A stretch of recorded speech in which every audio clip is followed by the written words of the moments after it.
This canvas, painted at the end of the 19th century, foresaw the tragic events of the future. If somebody makes his mind to compile an album of reproductions showing what has got to people living in the 20th century, the most suitable book jacket for such an album would be canvas The Scream by the Norwegian artist Edvard Munch.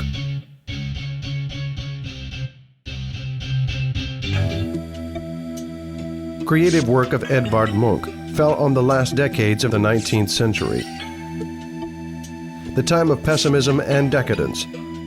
Vulnerable and sickly Munch, as nobody else, reflects the atmosphere of the epoch in his paintings. Complicated inner world of the artist translated onto the paper finds response in the souls of contemporaries.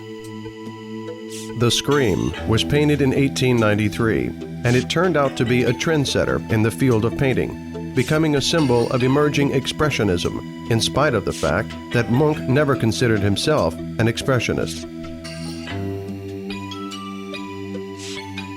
The monk's creative heritage, on the whole, mirrors his autobiography, and The Scream is no exception.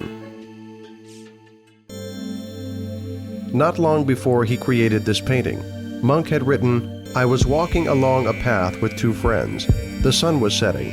Suddenly, the sky turned blood red, and I felt outburst of melancholy and coming pain. I paused, feeling exhausted. There was blood and tongues of fire above the blue-black fjord and the city. My friends walked on, and I stood there trembling with anxiety. And I sensed an infinite scream passing through nature."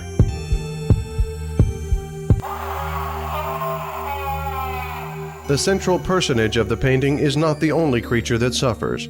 It seems that the nature itself is in agony.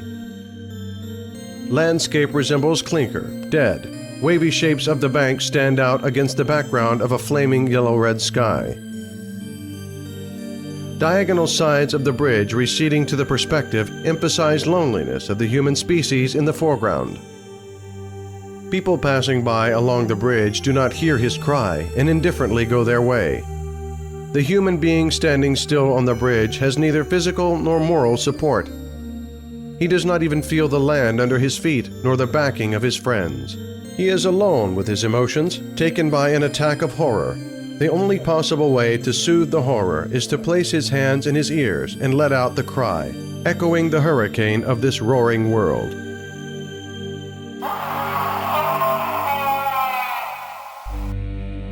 The face of the screaming creature has turned into stiffened, ugly mask, a metaphor of despair and loneliness. Many of those who happen to have seen the canvas opine that it almost vibrates with the horrifying muted scream. Whom did Edvard Munch depict? Who is this sexless, crying, ugly creature?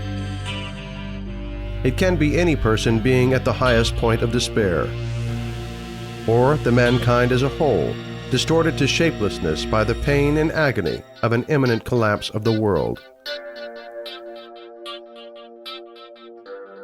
According to some experts, creation of the central personage of the painting was probably inspired by a mummy of chieftain of an American Indian tribe which Munch could have seen at the Florentine Museum.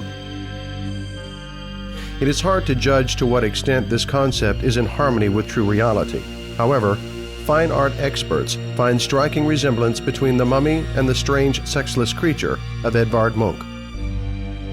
In addition, the main motif of the vicinity of life and death penetrated through all the works of the Norwegian artist. He believed that death was the beginning of new life, its crystallization. As Munch had a habit to revert from time to time to the scenes of his previous paintings, he was accused of repeating the same theme during his entire career. For example, the artist produced about 50 different variants of this strange and helpless crying creature. As a rule, Munch painted on ordinary paper, and paintings, as is well known, can fade and be destroyed over time. So Stenersen Museum in Oslo decided to exhibit one of the graphic versions of this work in a separate dark hall, and special electric torches were given to the visitors at the entrance. The scream evoked diverse emotions in the audience, from fanatic admiration to total rejection. In some people, Munch's masterpiece provoked a maniacal desire to steal the canvas. 3 attempts were made to steal the Munch's works in the last 10 years. The most sensational theft took place in Oslo on the 22nd of August 2004, when the most famous variant of the picture was stolen from the Munch Museum. The robbers burst into the museum in broad daylight. Threatening the visitors and the guard with arms, they tore the picture off the wall and escaped without leaving a trace. A few months later, there was an unconfirmed piece of information that the thieves had burnt the invaluable work of art. Fortunately, Munch's masterpiece survived. In August 2006, 2 years after the theft, the Norwegian police found the picture, but it had to be sent for restoration in order to remove small scratches and repair the damaged corner. Edvard Munch's canvas, The Scream, is called the mirror of the 20th century. The century began with the picture being completed and ended with its theft. The symbol of the epoch seems to have measured cultural bounds of the 20th century.